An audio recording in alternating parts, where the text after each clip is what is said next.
So obviously I said this in a previous video, but if I had written The Legend of Korra, a few things would have been different. So let's get to the children of Team Avatar. In this video, I briefly touched on it earlier. So I would have given Aang and Katara 3 kids like they had in the original timeline, but instead of 2 sons and 1 daughter, son, daughter, son, I would have given them 2 daughters and 1 son, daughter, son, daughter. So for their first child, I would have given Aang and Katara a daughter named Kaya, who is a non-bender. And then for their second child, I would have given them a son named Kuzan, who would be a waterbender, so a male waterbender. And then I would have given them a daughter named... I think I would name the daughter Kana, but I'm not entirely sure. Maybe I'd choose a different name, but I think I would go with Kana, the name of Katara's gran. I would have given, that name to her, and Kana, the girl, daughter, would be an airbender. And the reason I say that is because, obviously, Aang is a man, and he's a airbender. Katara is a woman, and she's a waterbender, so I think it would just be more fun to, more different if I made the waterbender a man and the airbender a woman. So a non-bender daughter named Kaya, a waterbending son named Kuzan, an airbending daughter named Kana, like that. And then for Zuko, I would have given him daughter. I would have actually given him 5 daughters, and Zuko's first daughter, or maybe Zuko's second daughter, I would have given Zuko 5 daughters, and one of his daughters would have been named Raina. Remember, Raina was Avatar Roku's daughter, and Raina is also the mother of Ursa, so Raina is Zuko's grandmother on his mother's side. So Avatar Roku gave birth to Raina, who gave birth to Ursa, who gave birth to Zuko. So I would have named Zuko's daughter after that woman, Raina. And so Zuko's daughter would be named Raina. And as I said, he would have 5 daughters, but one of them would be named Raina, and she would be the Fire Lord. And then Zuko's granddaughter would be a woman named General Ursa, and Zuko would have many grandchildren as well. So maybe Zuko would have 5 daughters and 10 granddaughters or something like that. And then as for Toph, I would have given her 2 earthbending sons. And the reason I say that is because obviously Lin and Sue were girls, but Toph is a girl, so I figure it's just more different. It's different and more of a breath of fresh air. Breath of fresh air is I think it was one of the episodes in Legend of Korra, actually. But anyway, it would be a breath of fresh air if I gave Toph 2 sons. So her 2 sons would be named Lao after her father, and maybe Badger after Badger Moles. And then they would, so Toph would have 2 earthbending sons. And then, obviously, as I said, I would have put Sokka in the spirit world, and so that he can be with Yue forever. I would have had Sokka leave his body at some point and just go to the spirit world to be with Yue. And as for Sokka, I would give him 19 daughters, and they would be mentioned. I'm not sure I would have them appear, but they would be mentioned.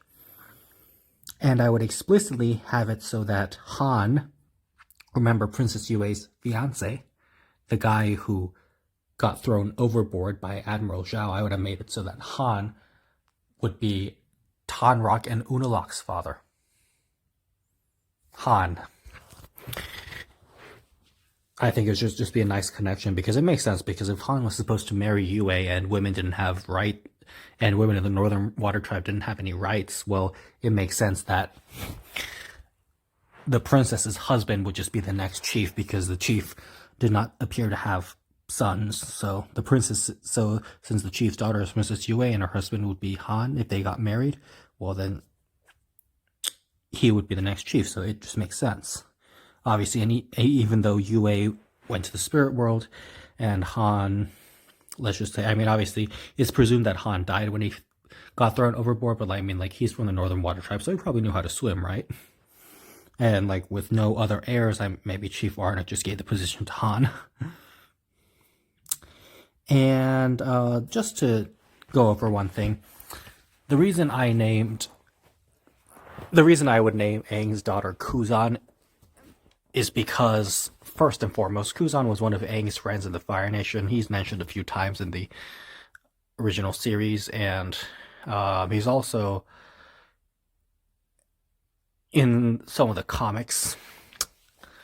But yes, as for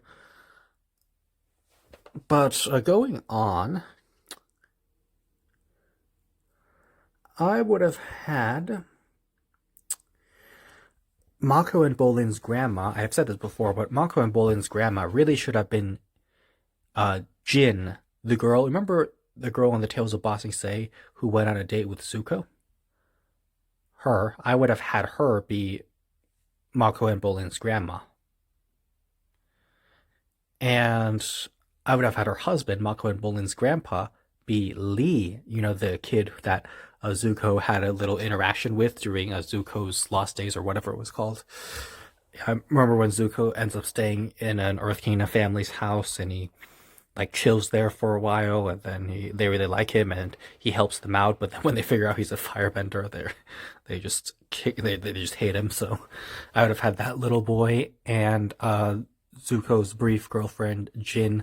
I would have had them get together and be Mako and Bolin's grandparents, because it would make Mako and Bolin like characters who are related to people we know. And like the thing is, like, I guess I'm one of those people who likes to have it so that characters are related to each other, like they have a connection to someone we know, and instead of just making totally new characters. Maybe I'm a little different in that way, but who knows? Maybe some people just like totally new characters. As for Uman, Tarlok, and Yakone, I would have had Yakone be the son of Hama. Remember, Hama was the first bloodbender? So I would have had her be Yakone's mom. That way it makes sense that they're all bloodbenders. And it gives a connection that I would like drawing those connections. And Kelsang and Jianzu, obviously the airbender and the earthbender from Avatar Kyoshi's time, I would have just had them be women, because we have a lot of male airbenders, so like, let's just have a woman airbender. And as I said, we have too many male earthbenders, so some female earthbenders and like all that stuff. So like, let's have a more diverse array.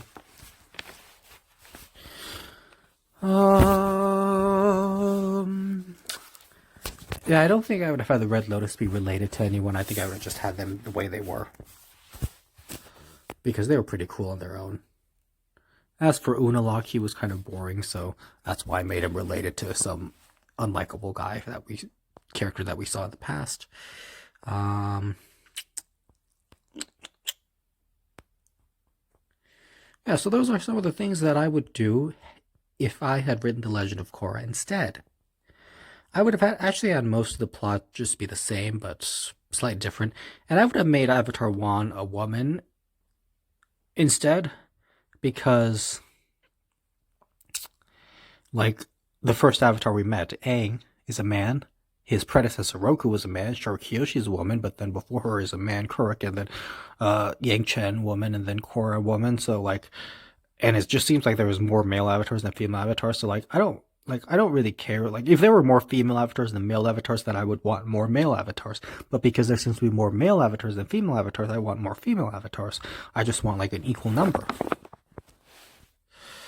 And I would have had Zuko's sister, not Azula, but the other girl, like Ki or whatever her name is, that we met in the Surge comics, the daughter of Ursa and her second husband, Ikem, appear. And then I would have also given Katara another brother named Hakoda Jr. So remember, Hakoda seemed to be dating Hakoda was definitely dating another woman named Melina in the North and South comics, and I would have had given them a son or something. I'm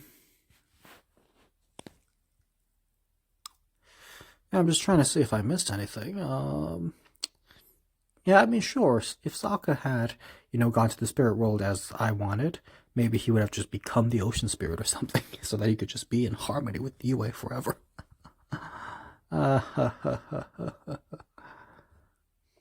um, let's see. I'm just trying to see if I missed anything. But I would have made King Bumashu appear in the Legend of Korra, actually. He would be like 182 or something, but 185, 190, pushing 190, but would have been nice. So plenty of things that could have been done differently in Legend of Korra.